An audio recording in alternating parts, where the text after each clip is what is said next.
Efésios capítulo 2, Ele vos deu vida, estando vós mortos nos vossos delitos e pecados.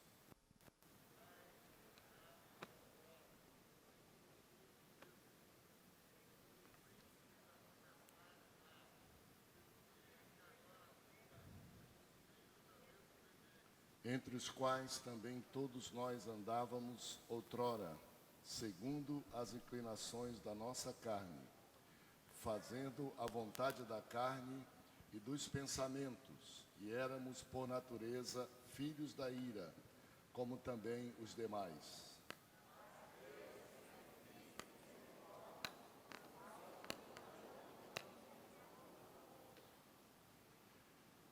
E estando nós mortos em nossos delitos, nos deu vida, juntamente com Cristo.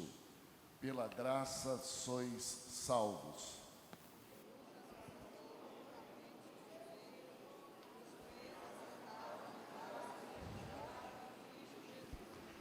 Para mostrar nos séculos vindouros a suprema riqueza da sua graça em bondade para conosco, em Cristo Jesus.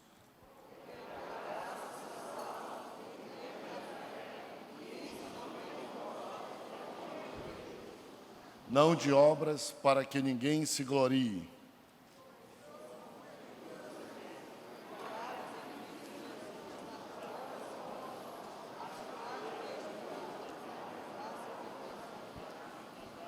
Portanto, lembrai-vos de que, outrora, vós, gentios na carne, chamados em circuncisão por aqueles que se intitulam circuncisos na carne, por mãos humanas,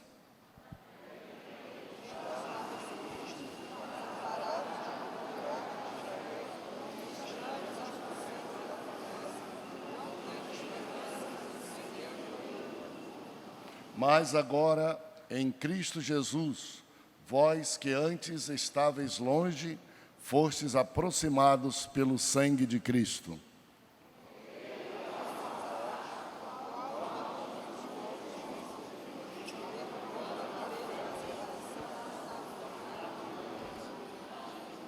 Aboliu na sua carne a lei dos mandamentos na forma de ordenanças, para que dos dois criassem em si mesmo um novo homem, fazendo paz.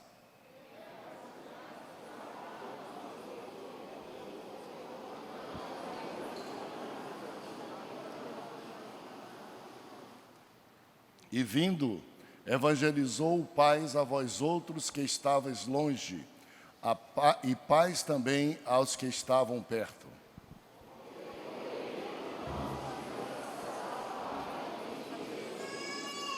Assim, já não sois estrangeiros e peregrinos, mas concidadãos dos santos, e sois da família de Deus.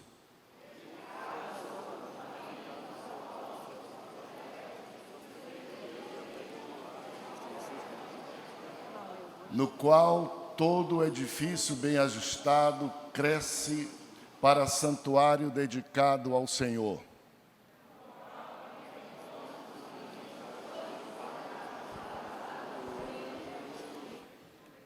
Maravilha, tome assento. 22 versos. Eu esqueci a caneta aí, Beck, aí do lado, manda para mim, por favor. Hoje nós vamos colocar uma pá de cal definitiva nessa história que a gente veio estudando no livro de Gálatas e que ainda hoje mexe muito com todos os cristãos, que é o padrão de Deus para a gente se relacionar com Ele e também para resolver o problema de relacionamento e de amor entre o próximo. Os dois resumos da vida, ao Jesus ser perguntado como é que ele resumia a chave do relacionamento da vida do ser humano, perguntado, ele respondeu: amem a Deus sobre todas as coisas e ao teu próximo como a si mesmo. A pergunta é, como fazer isso? E como isso é possível? Em relação a Deus, por Ele ser eterno, invisível, aparentemente distante. Em relação ao próximo, por cada um de nós temos barreiras e muralhas muito grandes para nos relacionarmos. Às vezes até dentro da família, há diferenças que são feitas como intransponíveis. Imagine só, às vezes em relação ao bairro, em relação à cor, em relação à cultura, em relação ao nível econômico, e isso se exponencia quando se fala entre nacionalidades e nações, o que nós estamos contemplando hoje no mundo, nações que se digladiam e procuram exterminar até a outra por guerra para conquista. Inconciliável a raça humana se não houver uma intervenção divina. E essa é a proposta da Bíblia, do Evangelho de Jesus, que hoje nós estamos estudando em forma de resumo, porque nós já estudamos muito quando estudamos o livro de Gálatas. Se a gente não prestar muita atenção e alguém ler esse capítulo, é provável que a gente diga que esse capítulo é um capítulo mais próprio do livro de Gálatas, porque ele trata com essa problemática toda.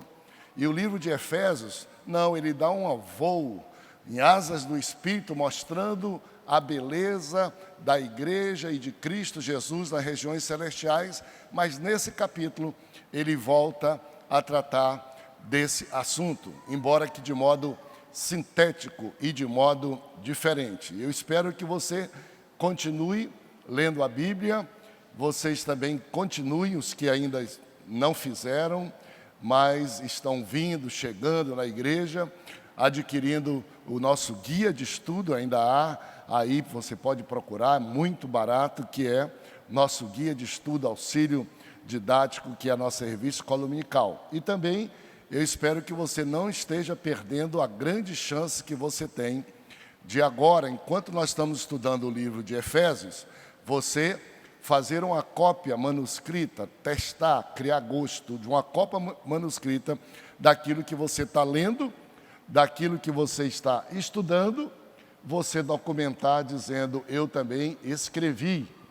E é preciso escrever só 3 versos, por exemplo, esse capítulo, 22 versos, são 7 dias na semana, 3 vezes 7, 21.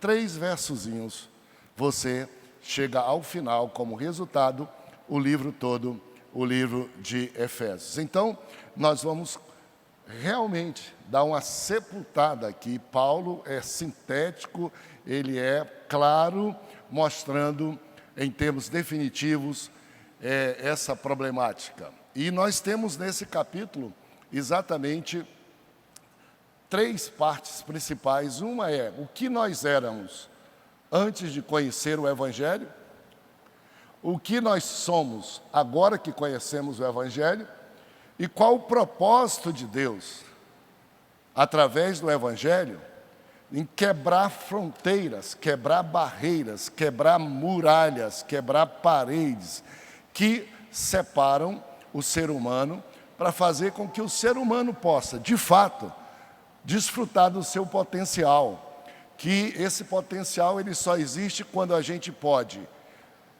ter paz com Deus e estabelecer relacionamentos de paz com o nosso próximo.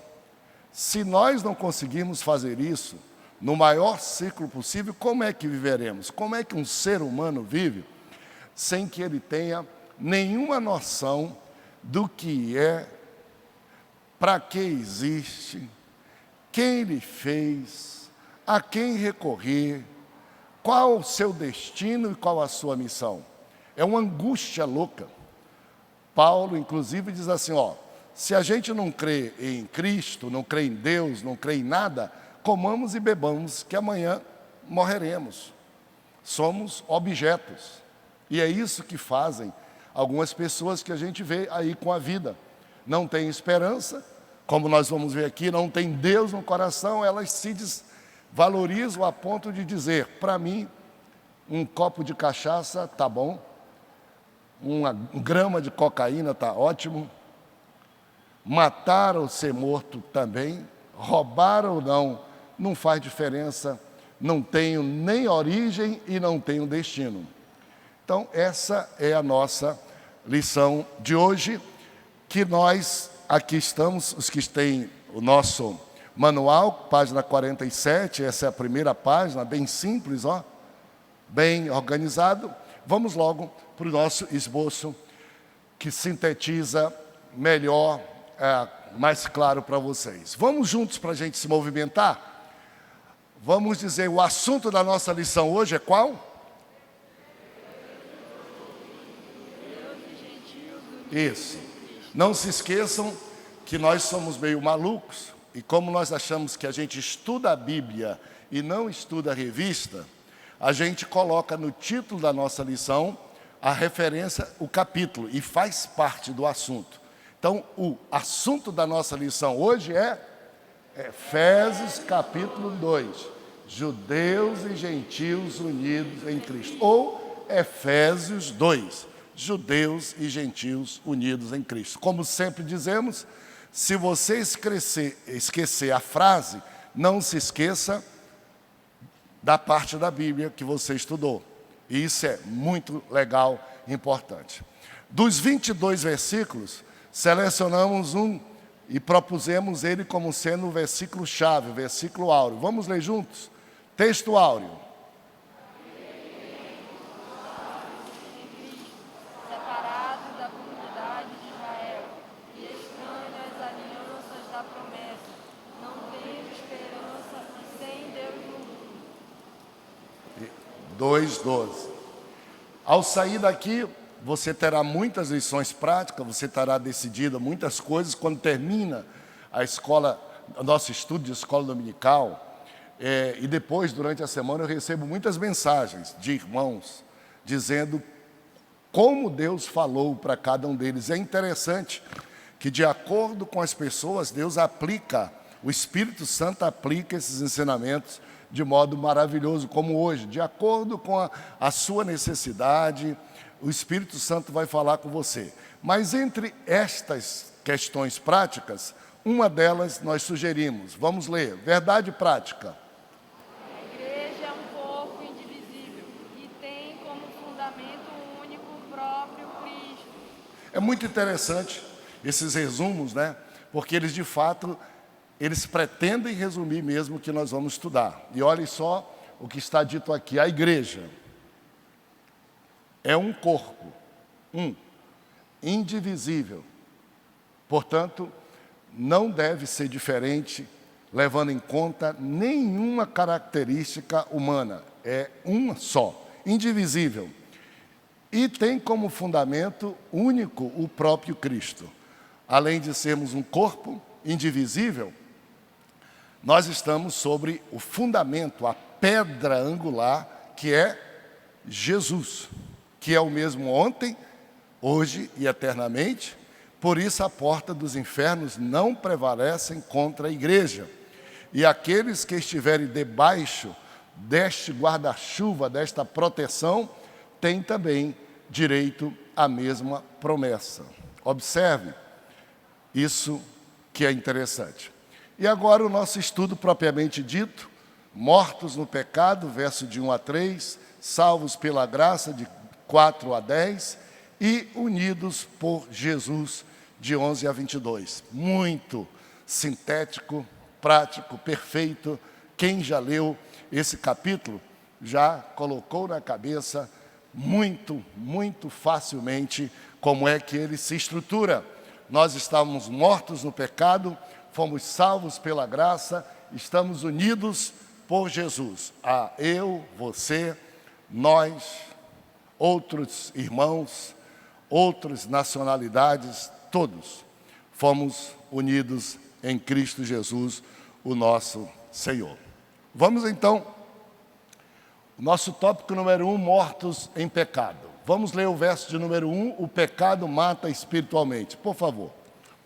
e vos vivificou, estando vós mortos em ofensas e pecados. Olhe bem essa questão. Todos nós aqui estamos vivos, agindo, interagindo com o outro. Lá fora, a mesma coisa, na rua, no ver-o-peso, nas feiras. Como é que a Bíblia vem e diz que nós estamos mortos em nossos delitos e estamos mortos em nossos pecados? Exatamente porque nós somos seres físicos e somos seres espirituais. E a semelhança de um físico que morre é o espírito quando ele não se relaciona com Deus. Porque o nosso espírito foi dado por Deus. E o nosso lado espiritual é que mexe com as coisas mais importantes e eternas da vida. As coisas eternas e permanentes, elas são espirituais. As coisas passageiras, as coisas que se desvalorizam, envelhecem, elas são materiais. Nós gostamos mais das coisas materiais que nós pegamos, nós gostamos de garantia, nós gostamos de prova, naquilo que a gente tem na mão. Só que aquilo que a gente pega, aquilo que a gente vê, não tem a eternidade, passa. E a gente depositar a fé em coisas que passam, que envelhecem, não é muito bom. Então a pessoa diz assim, olha, não existe o amor. Bom, tá legal, você pode pensar, não existe Deus. Problema, você pode ficar com opção. A pergunta que a gente sempre faz assim, vem cá, existe dor? E por que você diz, ai? Existe. As coisas imateriais são as coisas eternas. E a gente tem que olhar para isso. E nós podemos estar vivos fisicamente, mas mortos espiritualmente. E a Bíblia diz que o salário do pecado é a morte e está acabado. Então antes diz, Ele nos deu vida estando nós mortos nos nossos delitos e pecados, nos quais nós andávamos antes. E é bom a gente lembrar, porque depois da gente servir a Jesus, um certo tempo, a gente acha que nasceu assim. E esquece quem éramos. E deixamos de ter cuidado conosco mesmo e procuramos, às vezes, nos jactanciar, sermos arrogantes, impacientes com os outros, impiedosos com as fraquezas dos outros. Porque a gente se esquece. Por isso, Paulo começa falando, olha, eu disse para vocês que nós estamos nas regiões celestiais em Cristo Jesus, mas deixa eu lembrar para vocês de onde é que nós viemos. O que nós éramos antes, nós temos que sempre nos lembrar para não nos exaltar e para não pensarmos que somos alguma coisa mais do que propriamente devemos. Vê se vocês conseguem entender uma coisa comigo, vou dizer de passagem, não gosto muito. Mas o pastor Alcebiades Pereira Vasconcelos era um grande estudioso da Bíblia, vocês já ouviram, que ele leu a Bíblia 119 vezes, 5 vezes ajoelhado, e era um grande estudioso e expositor da Bíblia. E eu não consigo esquecer, quando ele ensinava o livro de Gênesis, lá em Gênesis está escrito assim, quando o Senhor disse a Adão, da árvore do conhecimento do bem e do mal, não comerás, porque no dia em que dela comeres, morrerás. E ele entendia muito de hebraico, não é o meu caso, e ele procurava nos ensinar, dizendo que a tradução do hebraico, se pudesse colocar em língua portuguesa, teria que ser muito complicado, porque o texto seria assim, da árvore do conhecimento do bem e do mal não comerás, porque no dia em que dela comeres, morto morrerás. Porque no dia em que dela comeres, morto morrerás. Nós nascemos uma vez, mas morremos duas. Se não tivermos a graça de Cristo Jesus. Você tem a opção de, o dia que for o final da sua vida, o sepultamento, você morrer duas vezes. Morto fisicamente e morto espiritualmente para a eternidade. Ou você tem a opção de dizer, eu nasci uma vez, mas eu vou viver duas. Quando eu for sepultado, eu não vou morrer espiritualmente, eu vou continuar a vida eterna que recebi em Cristo Jesus, o Senhor, que me resgatou e me deu a vida eterna. Vamos ler então Satanás e a vida pecaminosa, para a gente não esquecer, leiam. Nos quais andastes outrora, segundo o curso deste mundo, segundo o príncipe da potestade do ar, do espírito que agora atua nos filhos da desobediência. E o verso 3 diz, entre os quais também todos nós andávamos outrora, segundo a inclinação da nossa natureza carnal, fazendo a vontade da carne, dos pensamentos, e éramos por natureza filhos da ira, como também os demais. Não nos esqueçamos, todos nós, em grau maior ou em grau menor, assim éramos, assim andamos. E quanto mais a gente reconhece isso, mais a gente vê a grandeza do amor e da misericórdia de Deus que nos alcançou. Como sempre, quando a gente vê um ser humano na pior das degradações, o que nós devemos dizer não é, vejam que ser humano desprezível, este seria eu se Jesus não houvesse me salvado. Este era o meu potencial de ser, se Jesus não houvesse me alcançado. Então, assim éramos. E às vezes até há pessoas que não reconhecem isso. Há pessoas que dizem, não, mas eu sou bom, eu sou melhor do que o outro, eu sou melhor do que aquilo, sou melhor do que esse. Claro, ontem eu estava até assistindo, junto com a Rebeca, eu achei muito interessante, uma ilustração que foi dada de um filho. Um filho era meio desorganizado em casa, e a mãe queria orientá-lo a ser organizado, já estava crescendo, a não ter o quarto dele todo desarrumado, jogado para lá, para cá, já estava namorando, provavelmente casaria, e a mãe tinha vergonha desse filho casar e ser tão desastrado. E a mãe resolveu pegar no pé dele. E aí, uma vez por semana, ela surpreendia ele e disse, meu filho, vamos lá. Aí ia no quarto dele e chegava lá, estava tudo desorganizado. Um dia o filho disse, eu não estou gostando do que a mamãe está dizendo. E a mãe foi, meu filho, vamos lá ver o seu quarto. Ela disse, mãe, vem aqui antes ver o quarto do meu irmão. Abriu a porta do quarto do seu irmão e disse, olha aqui, mãe, a senhora já viu que o quarto dele é sempre pior do que o meu? Aí a mãe disse, está certo, meu filho, é verdade. Me dá a mão aqui, vem olhar o meu quarto. Ela abriu o quarto dela e do marido e disse, você está vendo que o padrão desta casa é mais do que o seu e mais do que o do seu irmão? E é isso que a gente está buscando.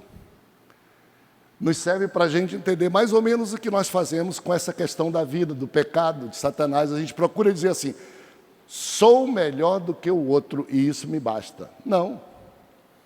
Não é essa desculpa que você fará para Deus. Se o salário do pecado é a morte, muito pecado ou pouco pecado é pecado. Deus não tem como resolver essa situação. Não é por ser mais ou menos do que o outro.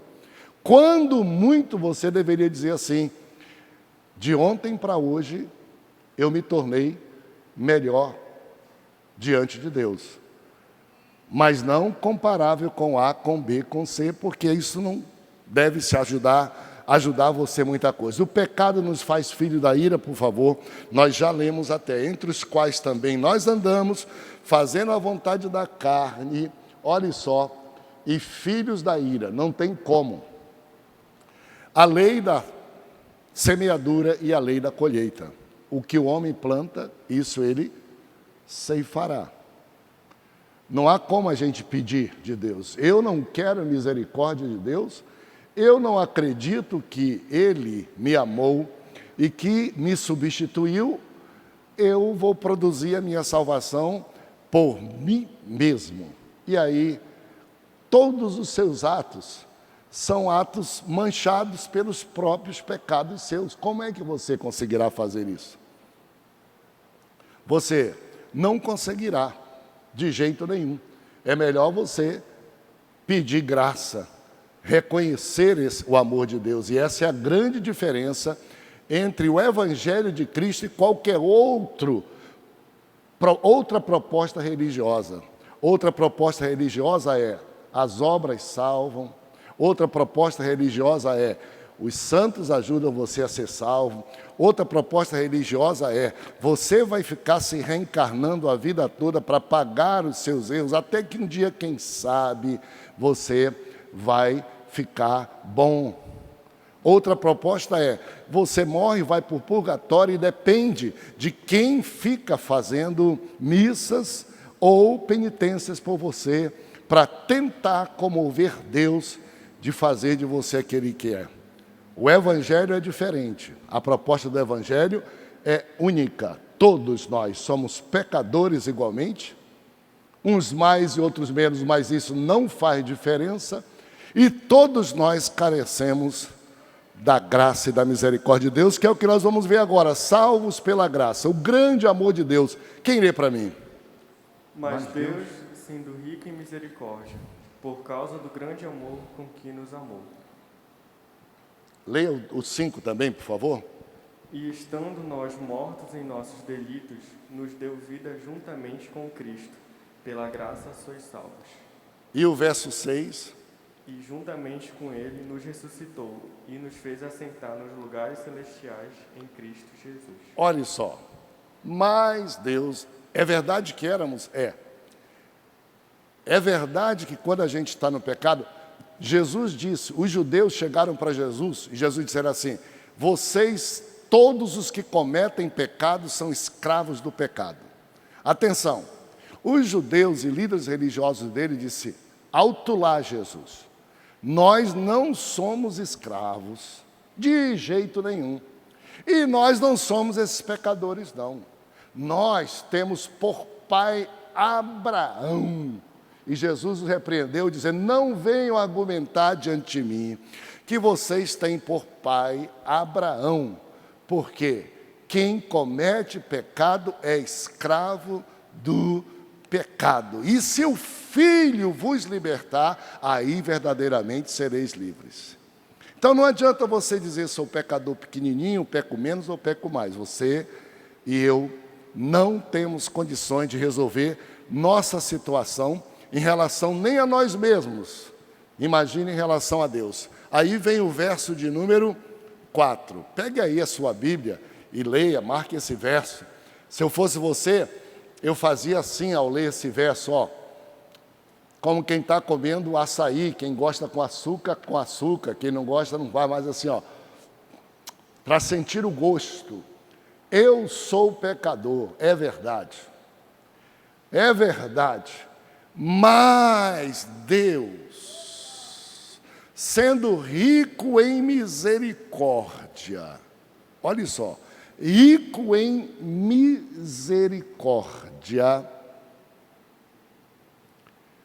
por causa do seu grande amor. Então, olha lá, rico e grande amor, por causa do seu grande amor com que nos amou,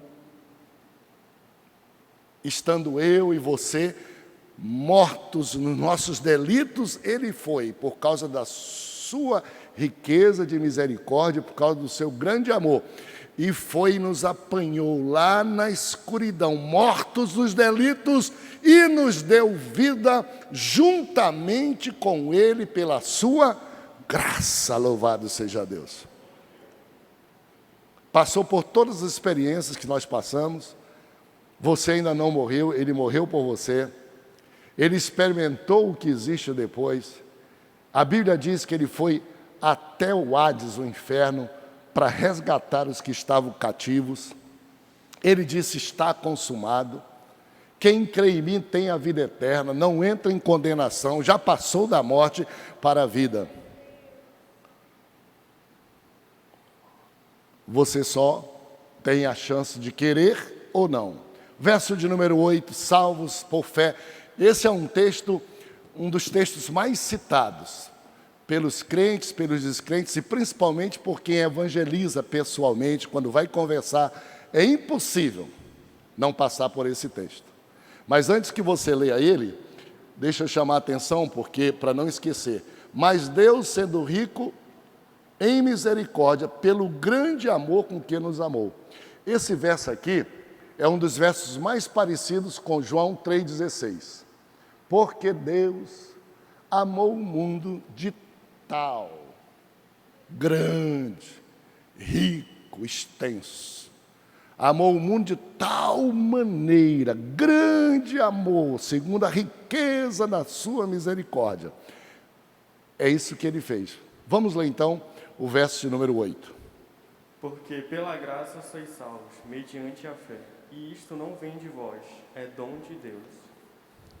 Leia o próximo. Não de obras, para que ninguém se glorie, pois somos feitura dele, criados em Cristo Jesus para boas obras, os quais Deus de antemão preparou para que andássemos nelas. Resolvido, sintetizado, verso 8. Pela graça sois salvos, por meio da fé. Não depende de vós, é dádiva de Deus, não de obras, para que ninguém se glorie. Há pessoas que não gostam dessa ideia. Algumas pessoas que querem dizer assim: eu gostaria de operar minha salvação pelas minhas próprias obras. Eu gostaria de pagar por ela, comprar. Eu gostaria de fazer alguma coisa. Esse é um padrão que não funciona para Deus, nós já dissemos aqui. Em relação a Deus e as coisas eternas, só existe um padrão. O padrão chama-se fé. Não há outro, não procure outro, não procure ajudar, não procure mudar.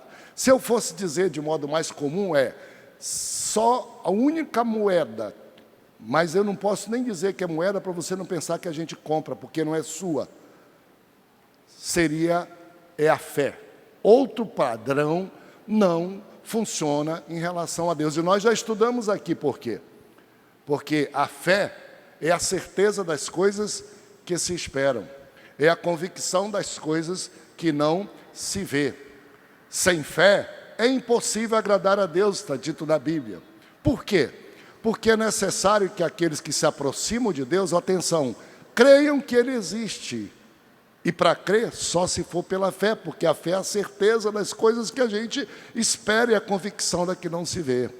Só esse padrão. Por que com Deus só o padrão da fé e não o padrão das obras? Não por obras para que ninguém se glorie. Porque Deus é justo. O padrão dele é o padrão da justiça. Sabe o que Paulo diz em Romanos capítulo 1, verso 16? Diz assim: não me envergonho do Evangelho, porque é poder de Deus para a salvação dos que podem praticar boas obras, é isso? Dos que têm dinheiro para comprar a salvação, é isso? Não. Não me envergonho do Evangelho, porque é poder de Deus para a salvação de todos, os que podem e os que não podem, os que têm dinheiro e os que não têm dinheiro, os que têm cor branca ou que têm cor escura, que têm passaporte brasileiro ou passaporte árabe. Porque Deus é justo.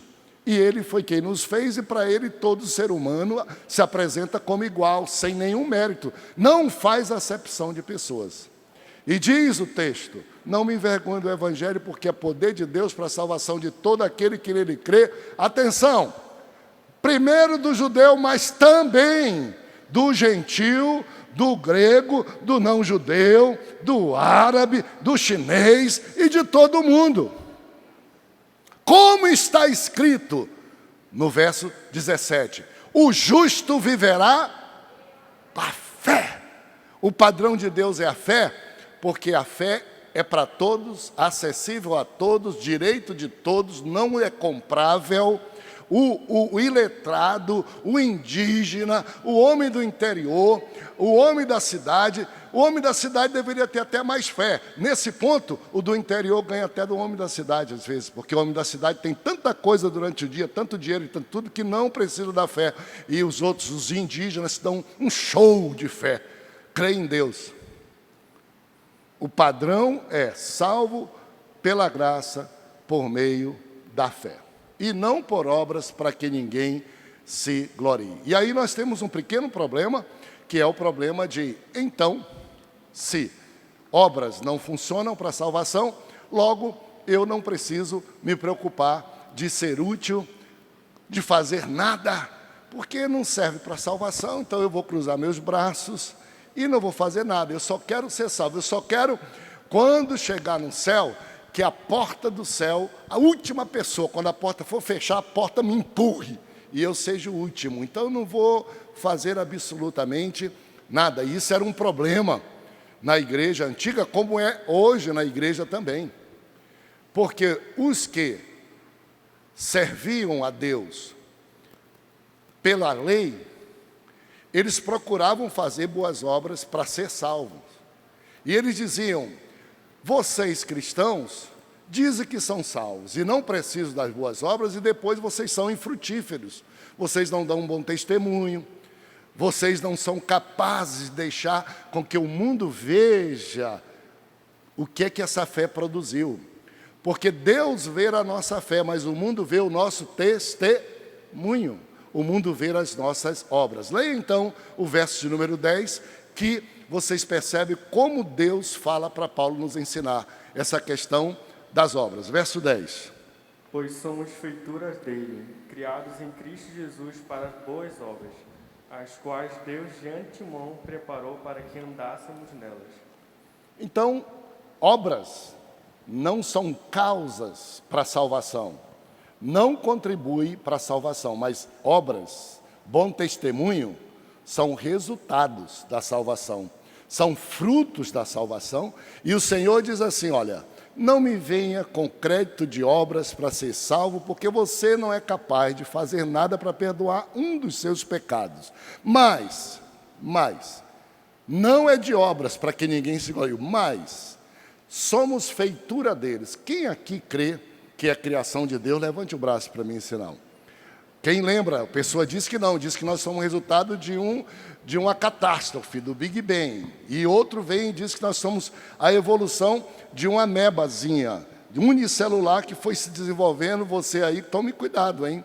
Porque você foi isso e foi, e você chegou a isso que você está. E aí você está dessa forma.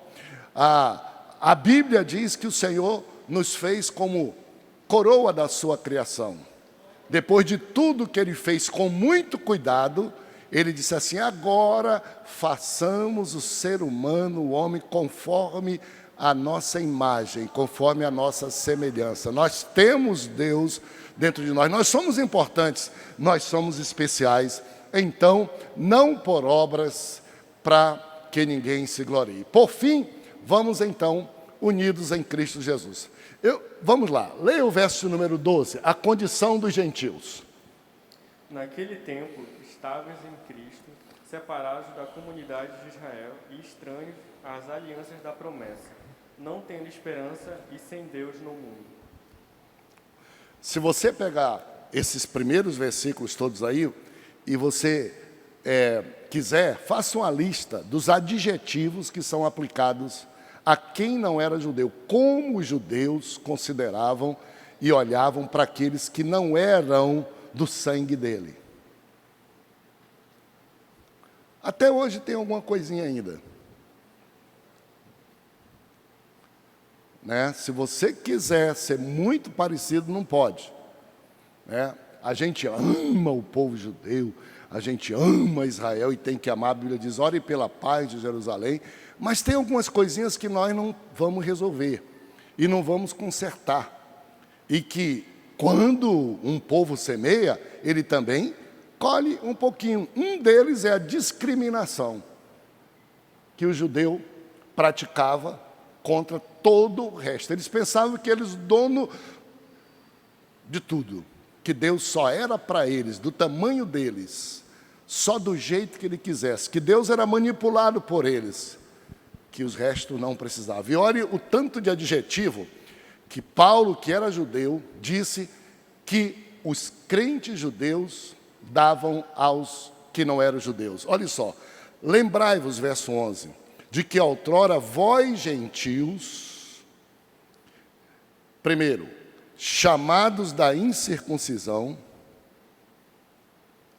naquele tempo estáveis sem Cristo, separados da comunidade de Israel, e eles diziam que separados deles não teria como chegar a Cristo, estranho às alianças da promessa de Deus, não tendo esperança, acabaram meus dedos dessa mão, não tendo esperança, sem Deus no mundo.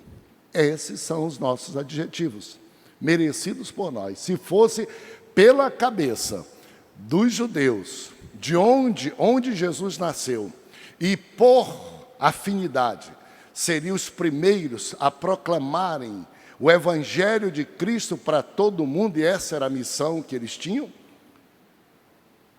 nós estaríamos totalmente fora.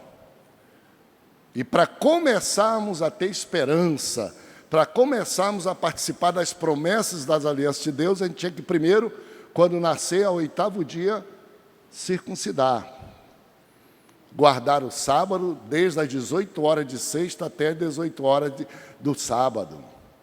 Comer algumas comidas só, algumas das quais nem existem aqui na nossa região amazônica, e não poder comer as comidas que existiam aqui para a gente, como se Deus errasse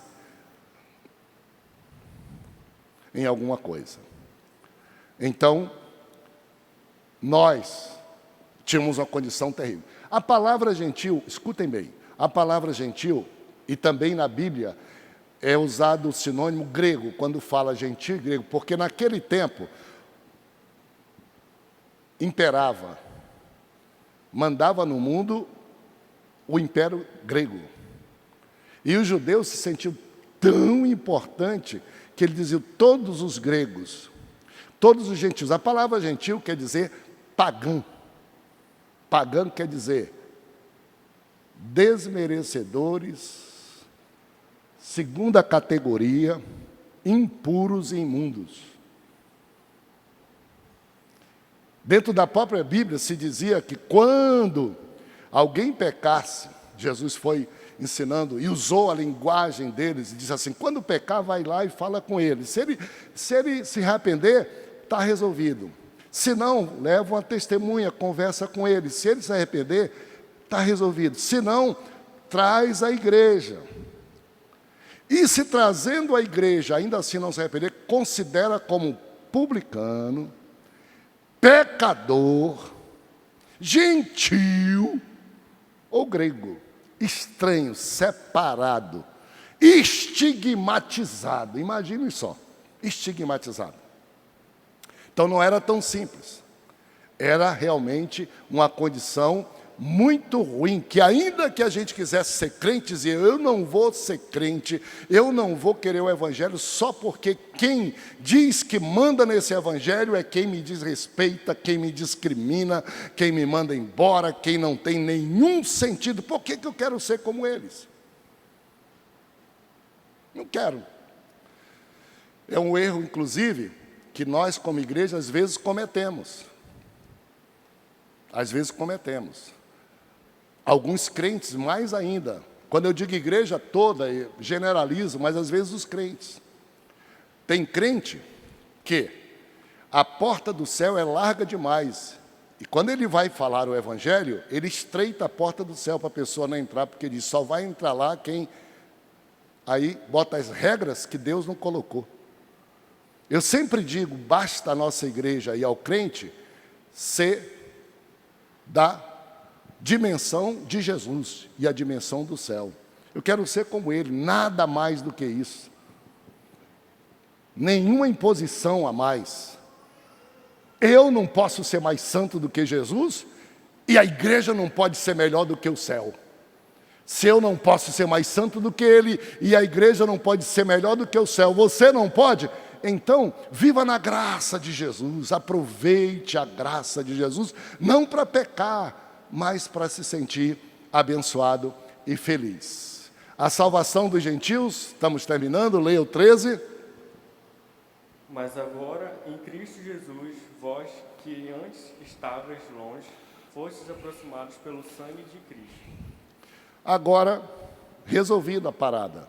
Como nós dissemos, pá de cal nisso. Jesus veio e estabeleceu a salvação igual para todos, provando que a condição de pecador de todos era a mesma. E aos judeus, cuja cabeça era muito mais resistente, ele mandou Moisés entregar a lei para dizer, vocês dizem que vocês são a melhor raça do mundo, mas olhe, não peca, não seja idólatra, tem um só Deus, não pratique adultério com a mulher dos outros, não roubem o que é dos outros que eles precisavam. Já foi dito que a lei serve para quem? Para quem acha que é dono do mundo. A lei aponta o pecado para ver se a pessoa desperta. Fique em pé comigo e vamos ler Judeus e Gentios unidos da igreja, 17 e 18. E, vindo, evangelizou paz a vós outros que estáveis longe, e paz também aos que estavam perto, porque por ele ambos temos acesso ao Pai em um Espírito. Vejam então que ao ouvir o evangelho anunciado para todos, é para o seu filho o evangelho. Atenção, papais. Nossos filhos, às vezes, têm dificuldade de vir para a igreja, porque eles veem que nós exigimos dele o que nós não fizemos, ou que nós não fazemos. Atenção, filhos que começam a ser salvos pela graça de Deus e tem um papai, tem uma mamãe que ainda não é salvo. Às vezes, dependendo, ébrio, alguma coisa, tenham paciência um pouco. É verdade que não entrará no reino dos céus os ébrios, mas é verdade que a salvação é para quem é ébrio. Não entra lá quem permanece e não quer a graça de Deus, mas pela graça nós somos salvos. O pior dos pecadores, esse foi um problema de Jesus. Jesus visitou Mateus, que era publicano desprezado. Jesus conversou com a prostituta, uma mulher de 6 maridos, e todo mundo chegava e dizia, você não pode fazer isso. E ele dizia, eu vim buscar e salvar quem está perdido. A nossa história não é uma história de quem nasceu como a gente é. A história dos que estão no céu é pecadores perdoados por Jesus. Não há um santo no céu que não tenha pecado, porque o céu não precisaria existir se nós fôssemos pessoas que não tivéssemos necessidade de salvação. Não há. Dizer que tem Santa Maria, Santa Nazaré, isso tudo é história que precisa ser feita através de uma decisão de um cidadão que é tido como quase Deus e dizer, vamos fazer dele um santo e dizer que ele não teve erro, não teve pecado, mas não há debaixo da terra e nem em cima no céu. Por isso que só Jesus é aquele que pode fazer de nós. Termina esse texto dizendo, vocês estão edificados. Fique à vontade para dar glória a Deus. Quando quiser bater palma, pode bater, que não me atrapalha não. Eu levo assim, mas não é para cortar vocês não, tá bom? Olhem só como é que termina então o texto, para nós, maravilhosamente esse texto. O verso de número 18. Porque por eles temos acesso ao Pai. Assim já não sois mais, olha só, já não sois mais estrangeiros, já não sois mais peregrinos, mas vocês são concidadãos dos santos, a família de Deus, atenção, edificados sobre o fundamento dos apóstolos e dos profetas, sendo Ele mesmo Cristo a pedra angular, no qual todo edifício bem ajustado cresce para santuário dedicado ao Senhor, no qual também vós justamente estáis sendo edificados. Que coisa maravilhosa! Ninguém pode colocar outro fundamento. Ontem nós tivemos um centenário, um momento inusitado. Milhares de pessoas no Congresso Brasileiro de leitura, estudo e cópia da Bíblia. Lá nós ficamos 40 minutos e escrevemos o Novo Testamento todo em 40 minutos. Quando deu com 10 minutos, já tinha irmão que estava terminando. Uma graça, uma coisa maravilhosa ali. Edificados. Edificados sobre o quê? Sobre a rocha. Quem é a rocha? É Jesus. E ele diz que quem ouve a sua palavra e pratica é semelhante a um homem que edifica a sua casa sobre a rocha. Não há outro fundamento. É muito interessante porque hoje a gente não consegue entender tudo. Mas os mais velhos aqui entendem melhor que eu. Deve ter aqui arquitetos, engenheiros. Tem aqui alguém, engenheiro, arquiteto? Levante o braço em sinal para eu ver. Tem alguns braços levantados. Hoje é difícil. Nós temos irmãos aqui, membros da igreja, que são proprietários de empresas de concreto, esses caminhões. Hoje a modernidade é assim. A gente quer fazer um alicerce, quer fazer um fundamento, a gente pega, faz lá, cava e paga, e vem aquele caminhão de concreto e enche aquele alicerce todo, lá tem os ferros. Antigamente não tinha nada disso. Eu cheguei a trabalhar. Antigamente, eram pedras tiradas de rocha, grandes, que tinham que ser carregadas para poder colocar no alicerce. Imagine só, para ter um prédio desse daqui, teria que ter o tanto de pedras colocadas embaixo para sustentar esse alicerce, pedras grandes. Eu acho que muitos de vocês aqui trabalharam nisso. Depois veio o tempo da pedra britada, que é a pedra quebrada. Eu trabalhei algum tempo com a minha família, quando nós tínhamos necessidade, e eu, novinho, 7, 12 anos, eu não sou a favor de que escravize criança não, mas eu vou lhe falar uma coisa, me dá ódio de ver essas instituições todas que dizem que um cidadão, um homem, não pode trabalhar aos 13, 14, 15 anos. Não pode deixar de ir à escola, mas trabalhar pode. Estar aqui eu trabalhei. E não me prejudicou no estudo, não. Pelo contrário, me construiu um homem responsável para a minha família. E a gente pegava aquelas pedras grandonas e com uma baita numa marreta a gente quebrava elas pequenininhas, enchia uma lata e eu vendia aquela lata e levava para a gente comprar o nosso lanche em casa. Eram pedras. O que o apóstolo está dizendo aqui é, olhe o teu alicerce. O alicerce tem um tipo de pedra. A pedra é Jesus, a pedra angular.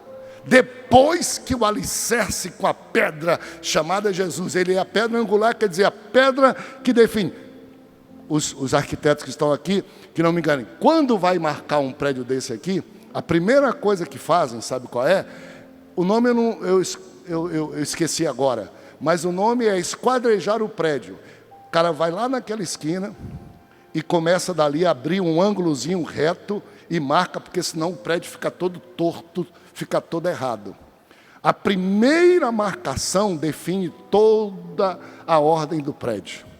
A segurança do prédio, chamado pedra angular. A pedra angular quer dizer a pedra da esquina, as 4 pontos, aquelas 4 colunas ali, o resto o cara vai dizendo, estende uma linha e vai fazendo a coluna aí, porque no alinhamento, mas os 4, Jesus é quem é o fundamento. Onde procurar em você, deve procurar e deve achar Jesus, a pedra angular. E aí você vê tudo o que está acontecendo. Eu quero orar com você. Mas eu não sei se vocês lembram, agora nós estamos em tempo de pandemia. Um dia nesse púlpito, eu chorei. porque nós estamos aqui por alguma razão num culto nosso, e 2 jovens pediram para dar testemunho. Um jovem pediu para dar testemunho. Esse jovem é pastor nosso hoje, eu acho que aqui na Terra Firme. E eu me assustei com o testemunho dele. Ele subiu para dar testemunho, quando ele começou a dar testemunho do que ele era, ele disse: "Me dê licença, irmãos." E ele abriu a camisa e mostrou 20 e poucas cicatrizes de faca. Ele disse: "Vejam a misericórdia de Deus, meus irmãos. Eu não era para não estar vivo, e eu fazia isso com outros. Agora vejam que misericórdia, o Senhor me salvou. E olha aqui quem eu trouxe com vocês. Aquele que me esfaqueou aceitou Jesus também." E eu trouxe aqui com vocês. Isso não existe. Dos 2, judeus, gentios, isso tudo que nós fazemos, disse: "Ele é meu irmão", e ele abraçou ele aqui. E eu estava dizendo: meu Deus, eu preciso ser mais crente. Primeiro, saber que eu era muito ruim. Segundo, que apesar de crente eu tenho que ser melhor, porque talvez se eu pegasse o cara a primeira vez, eu dava uma... Eu dizia: "Vou descontar, vou te dar só uma arriscada. Aceita Jesus, só uma arriscada em você, só que eu quero dar uma descontada em você." Olha o que o Evangelho do Senhor Jesus faz. Que coisa maravilhosa, que coisa extraordinária, aleluia. Conta-se uma história de que um cidadão, eu não vou dizer a origem, foi num culto e numa igreja. Ele nunca tinha entrado na igreja, não queria saber nada de Deus. Aí ele ouviu acerca de Jesus, e ele ouviu acerca da crucificação de Jesus, que Jesus tinha sido crucificado e que os judeus tinham pedido a morte dele. Terminou o culto. Lá fora ele encontrou um judeu. Disse: "Olha, eu sou judeu, mas eu sou salvo em Cristo Jesus." Ele começou a esmurrar o judeu. Aí as pessoas disseram: "Mas que isso, você saiu de um culto agora?" Disse: "É porque esse marginal matou Jesus." Disse: "Mas já faz 2000 anos." Disse: "Mas eu só soube agora. Então eu só estou sabendo agora. Então me perdoe que eu vou dar uma descontada nele." Assim são as pessoas. O Evangelho nos une todos. Esqueçam agora só judeu e grego e pense. Eu fico sempre pensando, as pessoas ficam dizendo, eu fico pensando: como é que eu vou pregar o Evangelho para os chineses? Como é que eu vou pregar o Evangelho para os árabes? Como é que eu vou pregar o Evangelho para os terroristas? Como é? Eu não faço nada que impeça com que qualquer pessoa, por pior que seja, possa se encontrar com Jesus, porque Jesus perdoa, Jesus salva. Não há bandeira que me leve a dizer assim. Eu acho que não. Eu até às vezes estudando a Bíblia, a gente diz assim: "Ah não, mas os russos, ah não, mas os chineses." Bom, tudo bem, cada um de nós pode ter uma opinião, se quiser política, mas como cristãos evangélicos, o Evangelho vem para todos os que creem em Cristo Jesus, e esse é o papel da igreja, e é isso que testifica para o mundo de que Jesus é diferente de Maomé, Jesus é diferente de Buda, Jesus é diferente dessas coisas todas. Glória a Ele, diga comigo: glória a Ele. Diga para Ele: louvado seja Ele. Deus nos guarda, nos abençoe e nos dirige, no nome de Jesus. Aceite a Jesus, reconcilie-se com Ele, desfrute da graça do Senhor na sua vida. Amém.